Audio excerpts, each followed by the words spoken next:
역사 역설. 오늘은 암행어사 박문수에 대한 이야기입니다. 정월 대보름이 되면 경상도의 한 마을에서는 지금도 주민들이 모여 제사를 지냅니다. 마을 어귀의 당산 아래 사람들은 오래된 제단 앞에 음식을 차리고 절을 올립니다.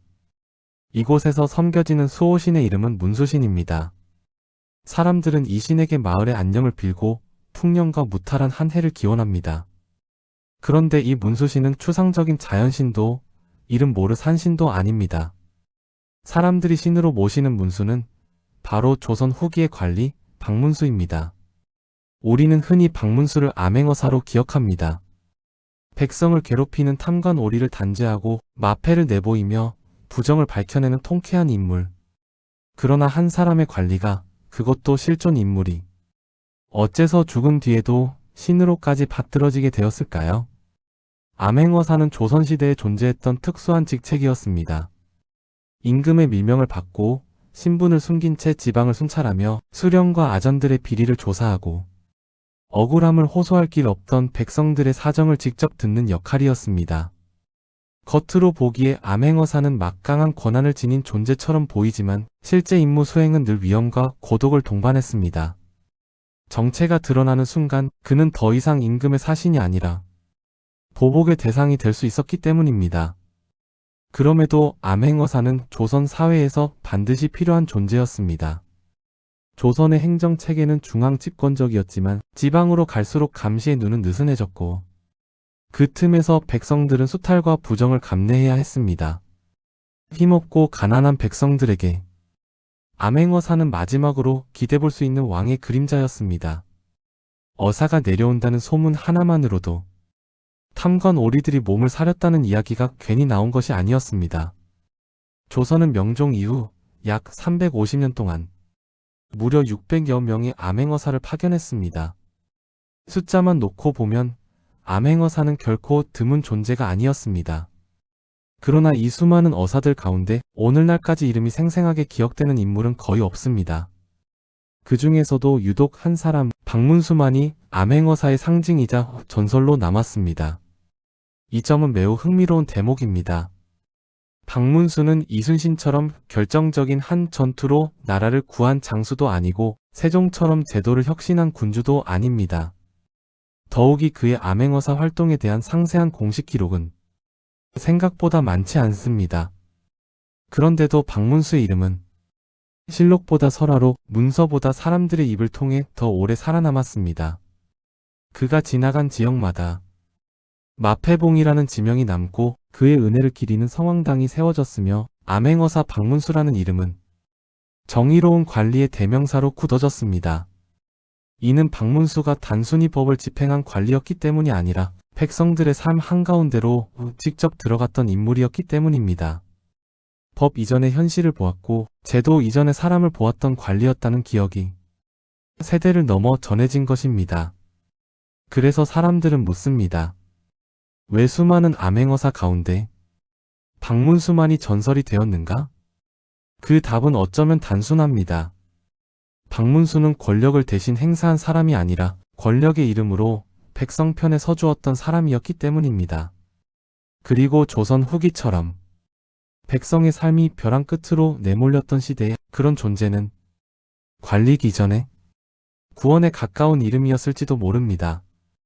경상도 문경, 오늘날의 문경 일대에는 조선시대를 관통하던 중요한 길목이 하나 있습니다. 바로 영남과 한양을 잇는 관문 조령입니다. 이곳은 단순한 고개가 아니라 사람과 물자, 소식과 권력이 오가던 조선의 동맥과도 같은 공간이었습니다. 조령의 세 번째 관문에는 지금도 암행어사 박문수와 관련된 전설이 전해 내려옵니다. 이 고개를 넘던 박문수가 삼봉우리에 자신의 마패를 걸어두었다는 이야기, 그래서 이 봉우리가 마패봉이라 불리게 되었다는 전설입니다. 마패는 암행어사의 신분을 증명하는 상징이었습니다. 필요할 때는 수령과 아전들 앞에 내보이며 왕의 권위를 대신하는 도구였지만 그 자체로는 늘 위험을 동반하는 물건이기도 했습니다. 마패가 드러나는 순간 암행은 끝나고 노출은 시작되기 때문입니다. 그런 마패를 삼봉우리에 걸어두었다는 이야기는 사실 여부를 떠나 하나의 상징처럼 읽힙니다. 이제부터는 개인 박문수가 아니라 임금의 명을 받은 암행어사로서 모든 것을 내려놓고 길에 나섰다는 선언처럼 말입니다. 조령 일대에는 또 다른 이야기도 남아 있습니다. 박문수가 이곳에 도착해 잠시 쉬어갔고 그 기억이 지명으로 남았다는 전승입니다. 아마도 암행어사로 발령을 받고 처음으로 지방으로 내려가던 길, 그가 마음을 다잡고 각오를 새겼던 장소로 사람들의 기억 속에 남았던 것일지도 모릅니다. 중요한 점은 이러한 이야기들이 단지 문경 한 지역에만 국한되지 않는다는 사실입니다. 박문수에 대한 기억은 그가 실제로 지나갔던 길을 따라 그리고 그가 다루었던 문제의 깊이만큼 전국 곳곳으로 퍼져나갔습니다. 박문수에 관한 이야기는 공식 사료가 아닌 뜻밖의 기록에서도 확인할 수 있습니다. 바로 한국구비문학대계입니다. 이 책은 조선 후기부터 근대에 이르기까지 입에서 입으로 전해 내려온 민간 설화들을 집대성한 자료입니다. 그런데 이 방대한 구비문학 속에서 특정 인물과 관련된 설화의 수를 살펴보면 가장 많은 비중을 차지하는 인물이 바로 박문수입니다. 이는 매우 이례적인 현상입니다. 왕도 아니고 전쟁 영웅도 아닌 한 관리가 이토록 많은 이야기의 주인공이 되었다는 것은 그가 단순히 행정 임무를 수행한 인물이 아니라 백성들의 체감 속에 깊이 각인된 존재였음을 뜻합니다. 특히 전라북도 무주 구천동을 배경으로 한 박문수 출도 설화는 오늘날까지도 가장 널리 알려진 이야기 중 하나입니다. 밤길을 헤매다 억울한 사연을 마주하고 신분을 드러내기 전까지 끝까지 사정을 들어주는 어사의 모습은 역사적 사실과 설화가 맞닿아 있는 지점입니다. 물론 이 이야기들이 모두 사실 그대로의 기록이라고 보기는 어렵습니다. 그러나 중요한 것은 사실의 정확성이 아니라 왜 이런 이야기들이 만들어졌고 왜 오랫동안 사라지지 않았는가? 입니다. 조령의 마패봉, 구천동의 출도 설화, 각지의 남은 지명과 성황당은 모두 한 가지를 말해줍니다. 박문수는 기록 속에서보다 사람들의 기억 속에서 더 크게 살아남았고 그 기억은 시간이 흐르며 전설의 형태로 굳어졌다는 것입니다. 그래서 박문수의 이야기는 한 인물의 전기가 아니라 조선 후기 백성들이 어떤 관리를 꿈꾸었는지를 보여주는 집단적 기억이라 할 수 있습니다. 전설이 남은 땅은 곧 사람들이 바랐던 정의가 머물렀던 자리였던 셈입니다. 전라도 무주 구천동 일대를 암행 중이던 어느 날 암행어사 박문수는 날이 완전히 저물 때까지 길을 걷고 있었습니다. 산길은 깊었고 인정은 끊긴 지 오래였습니다. 암행어사는 신분을 드러낼 수 없었기에 관아의 문을 두드릴 수도 없었습니다. 결국 그는 평범한 나그네의 모습으로 하룻밤 묵을 곳을 찾아 헤매게 됩니다. 그렇게 어렵게 발견한 한 집. 멀리서 보기에는 평범한 산촌의 초가였지만 가까이 다가갈수록 집 안에서는 어딘가 불길한 기운이 감돌고 있었습니다. 말소리는 낮았고 숨죽인 듯한 긴장감이 집 안을 가득 채우고 있었습니다.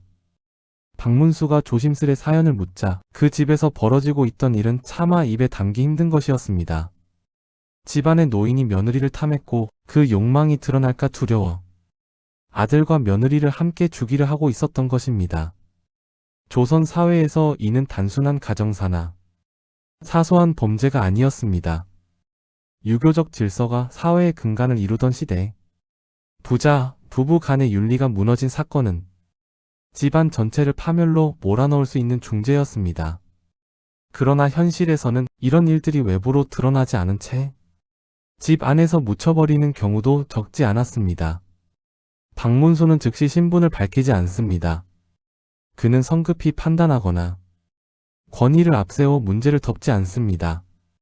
대신 노인의 말을 끝까지 듣습니다. 노인은 울먹이며 말합니다. 하루만 시간을 달라, 자신에게 하루만 더 생각할 기회를 달라고 애원합니다. 그 하루는 사실상 모든 것이 결정되는 시간일 수도 있었습니다. 다음 날이 밝자 박문수는 더 이상 숨지 않습니다. 그는 마침내 출도합니다. 암행어사의 신분을 드러내고 사건의 전모를 밝히며 잘못을 바로잡습니다. 이 설화에서 중요한 것은 구체적인 처벌의 방식이 아닙니다. 이야기가 전하고자 하는 핵심은 박문수가 어떤 태도로 문제에 접근했는가입니다. 그는 힘없는 피해자의 목소리를 먼저 듣고 사건을 덮으려 하지 않았으며 가정이라는 이름으로 감춰진 폭력을 공적인 문제로 끌어냈습니다. 이는 설화이지만 백성들이 박문수에게 기대했던 암행어사의 모습이 집약되어 있는 장면이기도 합니다. 실제 역사 기록에서도 암행어사들은 단순히 행정 비리를 조사하는 데 그치지 않고 민간에서 벌어지는 억울한 사건과 윤리적 붕괴의 현장까지 보고하도록 되어 있었습니다. 설화 속 박문수의 행동은 이러한 암행어사의 역할을 민중의 눈높이에서 재구성한 것이라 할 수 있습니다. 그래서 이 이야기는 잔혹한 사건을 다루고 있음에도 불구하고 끝내 절망으로 끝나지 않습니다. 누군가는 보고 있었고 누군가는 듣고 있었으며 마침내 잘못은 바로잡혔다는 믿음이 이야기의 바탕에 깔려있기 때문입니다. 이처럼 설화 속의 박문수는 초인적인 영웅이라기보다 끝까지 사정을 듣고 외면하지 않는 관리로 그려집니다. 억울한 사연을 지나치지 않는 존재, 그것이 백성들이 기억한 암행어사 박문수의 얼굴이었습니다. 경상도 일대 여러 마을에는 지금도 성황당이 남아 있습니다. 대개 성황당은 마을을 지켜주는 토착신이나 자연신을 모시는 공간이지만 이 지역의 성황당에는 조금 특별한 사연이 전해집니다. 사람들이 성황신으로 모시는 존재가 다름 아닌 암행어사 박문수라는 점입니다. 전해지는 이야기 속에서 박문수는 이 지역을 암행하며 억울한 사건을 바로잡고 굶주린 백성들에게 곡식을 나누어 주었던 인물로 기억됩니다. 그의 행적은 관청의 공식 문서보다는 사람들의 기억 속에서 더 또렷하게 남았습니다. 조선 후기의 농촌 사회에서 억울함을 풀 길은 거의 없었습니다. 수령의 판단이 곧 법이었고 백성은 함부로 호소할 수도 없었습니다. 그런 상황에서 암행어사가 찾아와 직접 이야기를 들어주고 잘못을 바로잡아 주었다는 경험은 백성들에게 거의 기적에 가까운 일이었습니다. 더구나 박문수는 법 집행에만 머무르지 않았다고 전해집니다.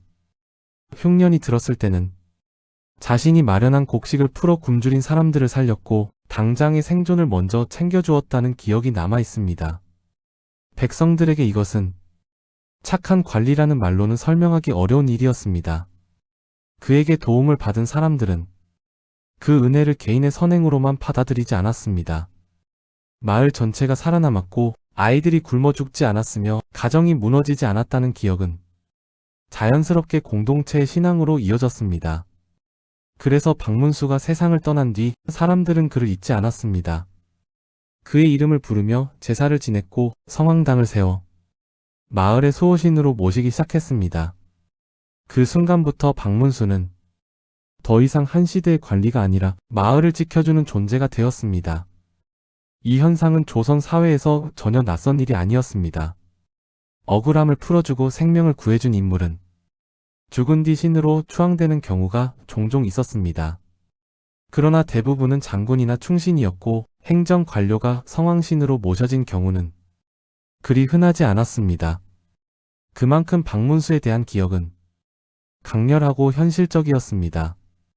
그는 전쟁 영웅처럼 먼 존재가 아니라 실제로 마을에 내려와 말을 걸고 사정을 듣고 먹을 것을 나누어 준 사람이었습니다. 암행어사 시절 박문수가 베푼 선행은 글로 기록되기보다 백성들의 입을 통해 전해졌습니다. 이야기는 조금씩 덧붙여지고 장소와 인물이 바뀌면서 수많은 전설과 설화로 퍼져나갔습니다. 그 과정에서 박문수는 점점 초월적인 존재로 그려지기도 했습니다. 그러나 그 이야기들의 핵심은 변하지 않습니다. 누군가는 백성의 편에 서 있었고 그 이름이 바로 박문수였다는 점입니다. 그래서 경상도의 성황당에 모셔진 박문수는 단순히 신이 된 관리가 아닙니다. 그는 조선 후기 백성들이 간절히 바랐던 정의와 보호의 상징이었고 그 바람이 남긴 결과가 바로 신이 된 암행어사라는 기억이었습니다. 암행 중이던 어느 날 박문수는 홀어머니와 아들이 함께 사는 한 집에 머물게 됩니다. 겉으로 보기에는 평범한 시골집이었지만 아들의 얼굴에는 쉽게 가시지 않는 근심이 드리워져 있었습니다. 말을 아끼려는 태도, 시선을 피하는 모습에서 이미 평범하지 않은 사연이 있음을 짐작할 수 있었습니다.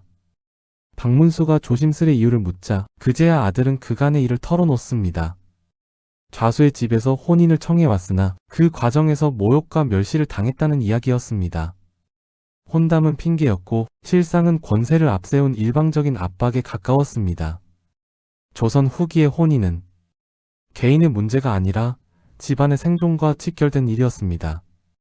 특히 가난한 집안에서 혼담이 깨지면 그 여파는 고스란히 가족 전체에게 돌아왔습니다. 권세가의 횡포 앞에서 평범한 백성이 취할 수 있는 선택지는 거의 없었습니다. 박문수는 이 사연을 듣고도 곧바로 자신의 신분을 드러내지 않습니다. 암행어사로서의 권위를 앞세우기보다 먼저 이 문제가 얼마나 깊은 상처를 남겼는지를 확인하고자 했기 때문입니다.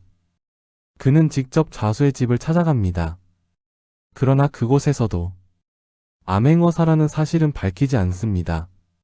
대신 한 명의 외부인으로서 왜 힘없는 집안을 모욕하고 약속을 헌신짝처럼 버렸는지를 따져 묻습니다. 좌수는 처음에는 상대하지 않겠다는 태도를 보였을지도 모릅니다. 그러나 박문수의 질문은 단순한 항의가 아니라 사안의 본질을 파고드는 것이었습니다. 결국 좌수는 자신의 행동이 문제였음을 인정하게 됩니다. 그 결과로 나온 약속이 바로 재산의 절반을 사위에겐 나누어 주겠다는 결정이었습니다. 이는 단순한 보상이 아니라 권세가의 일방적인 횡포에 제동을 거는 상징적인 조치였습니다. 그리고 이 약속이 지켜졌다는 점에서 이 이야기는 설화로 남을 수 있었습니다. 이 일화가 전하고자 하는 핵심은 박문수가 얼마나 강한 권한을 행사했느냐가 아닙니다. 오히려 그는 권한을 드러내지 않고도 문제를 해결할 수 있는 방식을 선택했습니다. 백성의 삶을 망가뜨리지 않으면서 가해자가 스스로 책임을 지게 만드는 길을 택한 것입니다. 실제 기록에서도 박문수는 민생 전반에 깊이 관여한 어사로 나타납니다. 그는 단순히 세금이나 행정 문제만을 다루지 않았고 결혼하지 못한 처녀들의 처지, 가난으로 인해 혼인이 막힌 사연까지도 외면하지 않았다고 전해집니다. 이는 암행어사의 직무 범위를 엄격히 따졌을 때 반드시 해야 할 일은 아니었을지도 모릅니다. 그러나 박문수는 법 조항보다 현실의 고통을 먼저 보았습니다. 백성의 삶에서 혼인이 좌절된다는 것이 얼마나 큰 절망으로 이어지는지 알고 있었기 때문입니다. 그래서 이 이야기는 박문수를 정의로운 심판자로만 그리지 않습니다. 그는 판단을 내리는 사람이라기보다 삶이 무너지는 지점을 가장 먼저 붙잡아준 관리로 그려집니다. 백성을 위한 선택이란 늘 거창한 개혁이나 큰 제도 변화만을 의미하지는 않습니다. 때로는 한 가정의 존엄을 지켜주는 결정, 한 사람의 인생이 더 망가지지 않도록 앞에서 막아서는 행동일 수도 있습니다. 설화 속 박문수가 지금까지도 따뜻하게 기억되는 이유는 바로 이런 선택들 때문이었을 것입니다. 1920년대 이르러 박문수는 소설 속에서 다시 태어납니다. 이 시기의 작품들에서 그는 거의 전지전능한 암행어사로 그려집니다.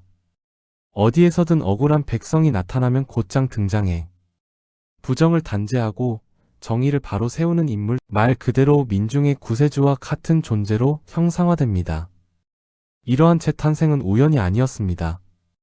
일제강점기라는 시대적 상황 속에서 사람들은 현실에서 실현되지 못한 정의를 이야기 속 인물에게 투영했습니다. 백성을 살피고 돌보는 관리라는 이미지가 박문수라는 이름과 결합하며 그의 이야기는 반복적으로 재생산되고 확장됩니다. 그러나 여기서 중요한 점은 이처럼 과장된 이미지의 바탕에는 분명한 실존의 토대가 있었다는 사실입니다. 박문수는 결코 허구의 인물이 아니었습니다. 박문수는 실제 조선 후기의 관료였고 그의 삶을 증명하는 물적 증거 또한 남아 있습니다. 고령 박씨 집안의 전해 내려오는 교지와 유물들은 그가 단순히 암행어사 한 번을 지낸 인물이 아니라 조선의 중앙과 지방을 오가며 여러 주요 관직을 두루 거쳤던 관리였음을 보여줍니다. 이 교지들은 임금의 명을 직접 전달받았던 기록이며 그가 왕권과 멀지 않은 위치에서 국정에 참여했음을 말해줍니다. 즉 박문수는 백성의 편에 선 인물이었지만 동시에 체제의 바깥이 아니라 체제 한가운데에 서 있었던 사람이었습니다. 그의 삶을 이해하기 위해서는 그의 어린 시절을 살펴볼 필요가 있습니다. 박문수는 어린 나이에 아버지와 큰아버지 그리고 집안의 어른들을 잇따라 잃습니다. 당시로서는 가문 전체가 흔들릴 수 있는 상황이었습니다. 그를 키운 사람은 어머니였습니다. 어머니는 넉넉하지 않은 형편 속에서도 길쌈으로 생계를 이어가며 아들을 공부시켰습니다. 학문을 포기하지 않게 하겠다는 선택은 단순한 교육의 문제가 아니라 이 집안이 지켜야 할 마지막 자존심이기도 했습니다. 더 인상적인 것은 어머니가 자신의 형편이 어려운 와중에도 늘 자신보다 더 어려운 이들을 먼저 돌보았다는 점입니다. 먹을 것이 넉넉지 않아도 굶주린 이웃을 외면하지 않았고 이 모습은 어린 박문수에게 말보다 강한 가르침으로 남았습니다. 권세나 부를 쫓기보다 먼저 손을 내미는 사람이 되어야 한다는 기준. 이것은 훗날 박문수가 암행어사로서 그리고 관료로서 내렸던 수많은 선택의 바탕이 됩니다. 그래서 박문수의 삶은 전설과 현실이 분리된 두 개의 이야기가 아닙니다. 민중 설화 속에서 과장된 모습은 실존 인물 박문수가 보여주었던 태도와 선택이 시대와 기억을 거치며 증폭된 결과에 가깝습니다. 그는 태생적으로 영웅이었던 것이 아니라 가난과 상실 속에서 어떤 삶의 기준을 선택할 것인가를 끊임없이 고민하며 성장한 사람이었습니다. 그리고 그 기준은 끝내 권력보다 사람을 먼저 보는 관리, 백성의 삶을 외면하지 않는 관료라는 모습으로 완성되었습니다. 그래서 박문수는 전설이 되기 전에 이미 충분히 현실적인 인물이었습니다. 그 점이야말로 그가 수백 년이 지난 지금까지도 사람들의 기억 속에서 살아있는 가장 큰 이유일지도 모릅니다. 33살의 과거에 합격한 박문수는 늦은 나이에 관직의 길에 들어섰습니다. 조선 사회에서 과거 급제는 출발선이었지만 그 이후 어떤 길을 걷느냐는 전적으로 개인의 선택과 신임에 달려 있었습니다. 그리고 박문수는 합격 후 불과 4년 만에 암행어사라는 막중한 임무를 맡게 됩니다. 암행어사는 누구나 맡을 수 있는 자리가 아니었습니다. 행정 능력은 물론이고 사람을 꿰뚫어 보는 눈, 그리고 무엇보다 임금의 절대적인 신임이 전제되어야 했습니다. 왕의 이름으로 지방의 권력을 감시해야 했기 때문에 조금이라도 사사로운 욕심이 있거나 입이 가벼운 인물은 애초에 고려 대상이 될 수 없었습니다. 암행어사로 임명되는 순간부터 그의 일상은 완전히 달라집니다. 봉서를 받기 전까지는 자신이 어디로 가게 될지조차 알 수 없었고 봉서를 받고 성문을 나선 뒤에야 비로소 목적지를 확인할 수 있었습니다. 더욱 엄격한 규정도 있었습니다. 봉서를 확인한 뒤에는 집에도 들리지 못한 채 곧바로 길을 떠나야 했습니다. 작별 인사조차 허락되지 않았고 그 순간부터 암행어사는 가족과 사회로부터 잠시 사라진 존재가 됩니다. 이 제도는 단순한 형식이 아니었습니다. 정보 유출을 철저히 막기 위한 조치였고 암행의 성패를 좌우하는 핵심 조건이었습니다. 암행어사는 늘 혼자였습니다. 동행자가 있더라도 그 역시 신분을 숨긴 채 움직여야 했습니다. 암행어사의 삶은 겉으로 보기에 화려해 보일 수 있지만 실상은 위험과 고독의 연속이었습니다. 수령과 아전들은 어사가 내려왔다는 소문만으로도 긴장했고 조금이라도 의심스러운 인물이 보이면 미행하거나 제거하려 들기도 했습니다.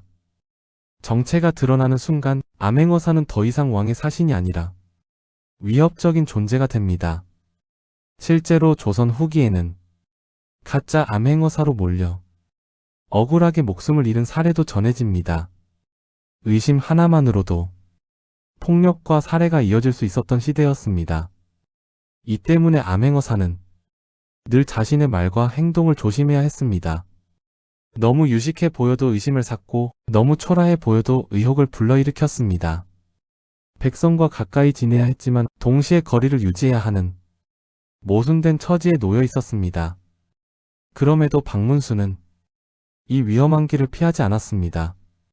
그는 암행어사를 출세의 수단이나 명예의 자리로 보지 않았습니다. 오히려 가장 힘들고 가장 불편한 자리를 맡았다고 여겼습니다. 암행어사의 길은 단순히 비리를 척발하는 일이 아니라 권력과 백성 사이에서 어느 편에 설 것인가를 끊임없이 선택해야 하는 길이었습니다. 박문수는 그 선택의 순간마다 백성 쪽으로 몸을 기울였습니다. 그래서 암행어사의 길은 박문수에게 있어 하나의 직책이 아니라 그의 삶의 태도를 증명하는 과정이었습니다.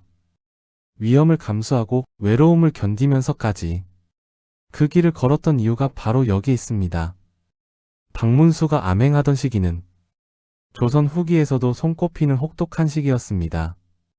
해마다 농사는 불안정했고 어느 해에는 홍수가 들이닥쳐 들판을 쓸어가고 그 다음 해에는 가뭄과 냉해가 겹쳐 곡식이 여물 틈조차 없었습니다. 마을마다 곳간은 비어 있었고 사람들은 끼니를 하루 한 번으로 줄이거나 아예 굶는 날이 늘어났습니다. 아이들의 울음소리가 잦아졌고 노인들은 먼저 자리를 떴습니다. 흉년은 단순한 자연재해가 아니라 삶 전체를 무너뜨리는 재앙이었습니다. 암행 중이던 박문수는 이 참상을 직접 목격했습니다. 문서로 보고받은 숫자가 아니라 눈앞에서 무너져 내리는 사람들의 삶이었습니다. 그는 더 이상 조사가 끝난 뒤 보고하겠다는 태도로 이 상황을 넘길 수 없다고 판단합니다. 박문수가 내린 첫 번째 선택은 자신의 곡식을 내놓는 일이었습니다. 그는 개인적으로 마련해 두었던 곡식을 풀어 굶주린 백성들에게 나누어 주었습니다. 암행어사에게 요구된 임무는 비리를 척발하고 보고하는 일이었지 개인의 재산을 털어 구휼에 나서는 것은 제도적으로 정해진 역할은 아니었습니다. 그러나 박문수는 이 상황에서 법과 절차보다 사람의 생명이 먼저라고 보았습니다. 지금 굶어 죽는 사람 앞에서 며칠 뒤에 보고서가 무슨 의미가 있겠느냐는 판단이었습니다. 그의 결단은 여기서 멈추지 않았습니다. 박문수는 조정의 대신들에게도 곡식을 내놓을 것을 요구합니다. 그것도 권유가 아니라 사실상 책임을 묻는 요구였습니다. 당연히 반발은 거셌습니다. 대신들은 말합니다. 개인의 재산을 어찌 강제로 거둘 수 있느냐, 조정의 체면을 망치는 처사라며 박문수를 비난합니다. 곧이어 상소가 빗발칩니다. 박문수가 권한을 넘어서 조정을 기만하고 있다는 주장, 정치를 혼란에 빠뜨리고 있다는 비판이 연이어 올라옵니다. 박문수는 순식간에 문제적 인물로 몰리게 됩니다. 이때 중요한 역할을 한 인물이 바로 영조였습니다. 영조는 상소의 내용만 보지 않았습니다. 박문수가 왜 이런 선택을 했는지 그 배경을 함께 살폈습니다. 영조에게 보고된 지방의 실상은 차마 외면할 수 없는 수준이었습니다. 굶주린 백성이 쓰러지고 마을이 통째로 무너지고 있다는 보고는 정치적 계산 이전에 통치자로서의 책임을 묻고 있었습니다. 결국 영조는 결단을 내립니다. 대신들의 녹봉을 줄여 그 곡식을 구휼에 쓰도록 명한 것입니다. 이는 단순한 재정 조정이 아니라 조선의 권력 구조에서 결코 가벼운 결정이 아니었습니다. 이 조치는 대신들의 강한 반발을 불러왔지만 그만큼 분명한 메시지를 담고 있었습니다. 백성이 먼저이고 그 다음이 관료와 체제라는 선언이었습니다. 박문수의 행동과 영조의 결정은 흉년 앞에서 조선이 취할 수 있는 가장 급진적인 선택 중 하나였습니다. 제도가 사람을 살리지 못할 때 사람이 제도를 움직여야 한다는 판단이 현실이 된 순간이었습니다. 이 사건 이후 박문수를 향한 비난은 쉽게 사그라들지 않았습니다. 그러나 동시에 백성들 사이에서 그의 이름은 더 깊이 새겨집니다. 흉년의 한복판에서 말이 아니라 행동으로 응답한 관리, 자신의 몫을 먼저 내놓고 권력자들에게도 책임을 요구한 사람. 그 기억은 전설보다 더 강한 현실의 경험으로 남았습니다. 그래서 이 장면은 박문수를 전설로 만든 수많은 이야기 가운데서도 가장 인간적인 대목으로 남습니다.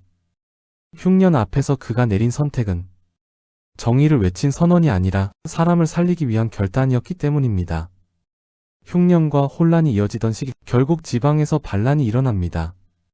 굶주림과 억울함이 쌓이고 쌓인 끝에 사람들은 더 이상 참지 못하고 무기를 들 수밖에 없는 상황으로 내몰렸던 것입니다. 이때 박문수는 진압군에 참여합니다. 흔히 전설 속 박문수를 떠올리면 반란군의 편에 서서 싸웠을 것이라 상상하기 쉽지만 실제 그는 국가 질서를 유지해야 하는 조선의 관료였습니다. 그러나 박문수에게 이 반란은 단순히 토벌해야 할 사건이 아니었습니다. 그는 이미 암행을 통해 백성들이 어떤 상황에 놓여 있는지를 누구보다 잘 알고 있었습니다. 이 반란이 탐욕이나 권력욕에서 비롯된 것이 아니라 살기 위해 밀려난 선택임을 그는 분명히 인식하고 있었습니다. 반란은 비교적 빠르게 평정됩니다. 군사적 충돌은 길지 않았고 무장한 세력은 해산됩니다. 이제 문제는 그 다음이었습니다. 칼과 군대가 물러난 뒤 이 땅에 남은 것은 불안에 떨고 있는 백성들이었기 때문입니다. 영조는 이 시점에서 박문수에게 중요한 임무를 맡깁니다. 바로 민심을 수습하는 일이었습니다. 군사적 진압보다 훨씬 어렵고 실패할 경우 또 다른 혼란을 부를 수 있는 역할이었습니다. 박문수는 군사와 함께 위세를 앞세우지 않았습니다. 그는 직접 백성들 앞에 나서 분명한 말을 전합니다. 이미 무기를 내려놓은 사람들에게는 더 이상 죄를 묻지 않겠다고 선언합니다. 그리고 각자의 마을로 돌아가 다시 농사를 지으라고 말합니다. 이 선언은 조선 사회에서는 매우 파격적인 조치였습니다. 반란은 중재였고 연자와 처벌이 뒤따르는 것이 일반적인 관행이었기 때문입니다. 그러나 박문수는 처벌이 또 다른 반란을 낳을 수 있음을 알고 있었습니다. 그가 선택한 것은 두려움으로 다스리는 방식이 아니라 안심시키는 방식이었습니다.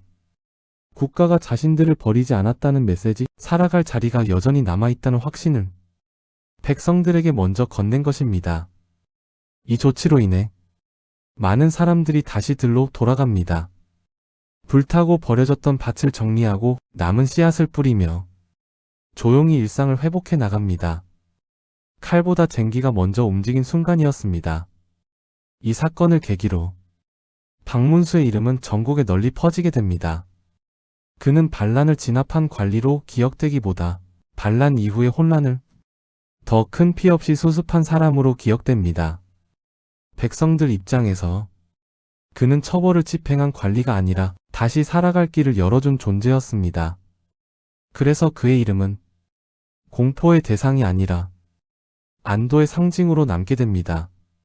이 대목에서 박문수의 진면목이 드러납니다.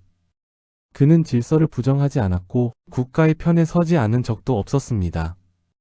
그러나 언제나 질서의 목적이 무엇인지, 국가가 누구를 위해 존재해야 하는지를 놓치지 않았습니다.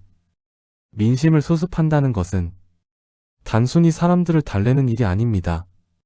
그들이 다시 국가 안으로 돌아올 수 있도록 길을 열어주는 일입니다. 박문수는 그 일을 군사보다 먼저, 처벌보다 앞서 선택했습니다. 그래서 이 사건 이후 사람들은 박문수를 무서운 암행어사로 기억하지 않았습니다. 가장 위태로운 순간에 칼을 거두고 사람을 선택했던 관리, 그가 바로 민심을 수습한 사람이었습니다. 박문수는 백성의 삶을 직접 들여다볼수록 한 가지 결론에 이르게 됩니다. 아무리 억울한 일을 바로잡고 아무리 일시적인 구휼을 펼쳐도 세금과 군력의 구조가 바뀌지 않는 한 백성들의 고통은 끝나지 않는다는 판단이었습니다. 조선 후기 백성들을 가장 괴롭힌 것은 단순한 가난이 아니라 제도의 불균형이었습니다. 군역의 부담은 대부분 평민에게 집중되었고 군포를 낼 수 없는 사람들은 빚과 강제 징수에 내몰렸습니다. 반면 양반들은 군역을 면제받으며 실질적인 부담에서 벗어나 있었습니다. 박문수는 이 구조가 국가를 유지하는 데에도 백성을 살리는 데에도 도움이 되지 않는다고 보았습니다. 그래서 그는 군포의 폐단을 정면으로 비판합니다. 양반과 상민을 가르는 신분의 문제가 아니라 국가를 지키는 의무를 누가 어떻게 나누어 져야 하는가의 문제라고 본 것입니다. 그의 주장은 분명했습니다. 양반 역시 군역의 부담에서 완전히 자유로울 수는 없다는 생각이었습니다.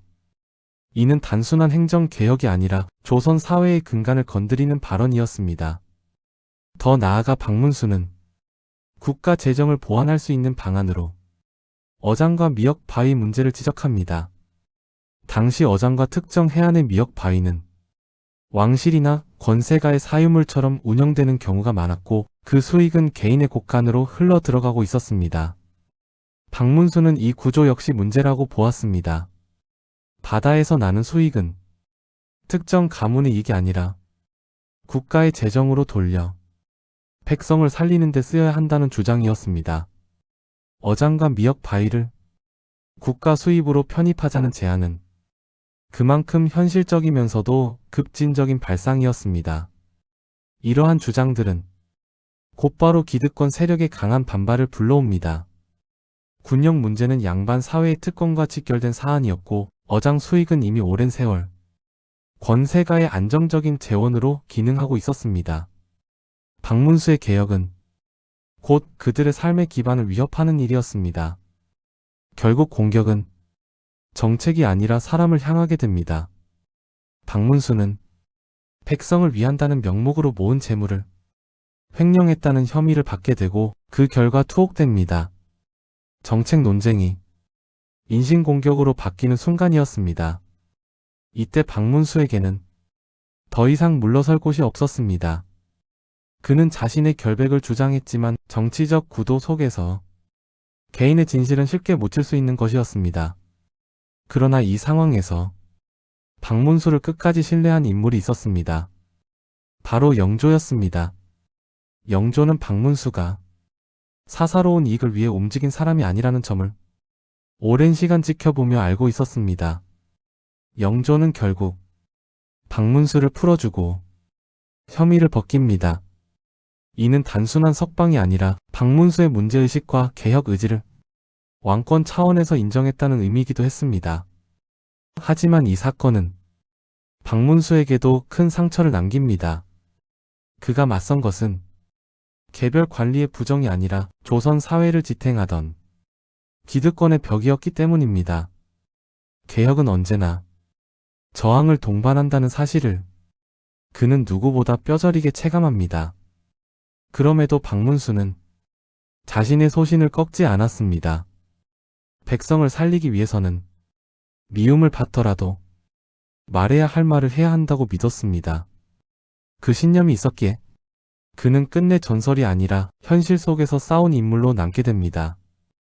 그래서 개혁과 저항이라는 말은 박문수의 삶을 가장 정확하게 설명하는 표현일지도 모릅니다. 그는 늘 개혁을 말했고 그 말의 대가로 끊임없는 저항과 공격을 감내해야 했던 사람이었습니다. 개혁의 길이 번번이 가로막히던 와중에도 박문수는 멈추지 않았습니다. 그가 마지막까지 붙잡았던 질문은 언제나 같았습니다. 지금 이 순간 백성의 삶을 실제로 살릴 수 있는 방법은 무엇인가라는 물음이었습니다. 그 답을 찾는 과정에서 박문수는 소금 생산에까지 직접 나섭니다. 오늘날처럼 염전에서 햇볕으로 말리는 방식이 일반화되기 전 소금은 바닷물을 가마에 붓고 오랜 시간 끓여 얻어야 하는 귀한 자원이었습니다. 연료를 마련하는 일부터가 쉽지 않았고 작업은 고되고 위험했습니다. 조금만 방심해도 화상을 입거나 병을 얻기 쉬운 일이었습니다. 그럼에도 박문수는 현장으로 내려갑니다. 말로만 대안을 제시하는 것이 아니라 실제로 가능한지 얼마나 효과가 있는지 자신의 눈으로 확인하려 했기 때문입니다. 그 결과 생산된 소금은 곡식으로 전환되었고 그 양은 수만 석에 이르러 굶주림에 놓였던 백성들의 생명을 이어주는 데 쓰였습니다. 이 선택은 또다시 논란을 불러옵니다. 대신들은 박문수를 두고 관리의 본분을 벗어난 행동이라 비난했고 심지어 사익을 취한 것이 아니냐는 의혹까지 제기합니다. 그러나 박문수는 개의치 않았습니다. 사람이 살아야 나라가 있고 나라가 있어야 제도가 있다는 생각을 끝까지 놓지 않았기 때문입니다. 이 무렵 박문수는 상소에서도 거리낌이 없었습니다. 말을 고르고 완곡하게 돌려 말하기보다 현실을 있는 그대로 직언했습니다. 때로는 거칠고 불편한 표현이었고 임금의 심기를 건드릴 위험도 컸습니다. 그럼에도 영조는 박문수의 말을 쉽게 물리치지 않았습니다. 영조는 그가 무엇을 위해 이토록 무리한 선택을 하는지 알고 있었습니다. 권력을 넓히기 위한 것도 아니었고 정치적 입지를 다지기 위한 행동도 아니었습니다. 그의 모든 말과 행동은 백성의 삶으로 수렴되고 있었습니다. 그래서 영조는 박문수를 끝까지 신임합니다. 정치적 부담이 따르더라도 박문수의 충정을 의심하지 않았습니다. 영조가 가장 믿고 의지했던 신하 가운데 박문수가 늘 거론되는 이유가 여기에 있습니다. 박문수는 권력을 탐하지 않았습니다. 높은 자리에 오르는 것보다 그 자리가 무엇을 위해 존재해야 하는지를 더 중요하게 여겼습니다. 그래서 그는 늘 백성의 편에 섰고 그 선택으로 인해 미움을 사는 일도 마다하지 않았습니다. 조선 후기의 사회는 신분과 특권이 굳어지고 백성의 삶은 점점 더 벼랑으로 밀려나던 시기였습니다. 그 모순된 구조 속에서 박문수는 완벽한 개혁가도 모든 문제를 해결한 영웅도 아니었습니다. 그러나 그는 적어도 외면하지 않는 관리였습니다. 문제가 보이면 피하지 않았고 해결이 어렵다고 뒤로 물러서지 않았습니다. 그래서 백성들의 기억 속에서 박문수는 법을 집행한 관리가 아니라 사람을 살리려 했던 관리로 남았습니다. 사람들은 그런 인물을 단순한 관료로만 기억하지 않습니다. 그는 희망의 상징이 되었고 그 희망은 이야기로, 설화로, 전설로 이어졌습니다. 그래서 오늘날까지도 성황당에 그의 이름이 남고 암행어사의 대명사로 그의 이름이 불립니다. 전설이 된 이유는 초인적인 능력 때문이 아니라 마지막 순간까지도 백성을 향해 시선을 거두지 않았던 그 한결같은 태도 때문이었을 것입니다. 그리고 바로 그 점이 수백 년이 지난 지금까지도 박문수라는 이름이 여전히 살아있는 이유입니다.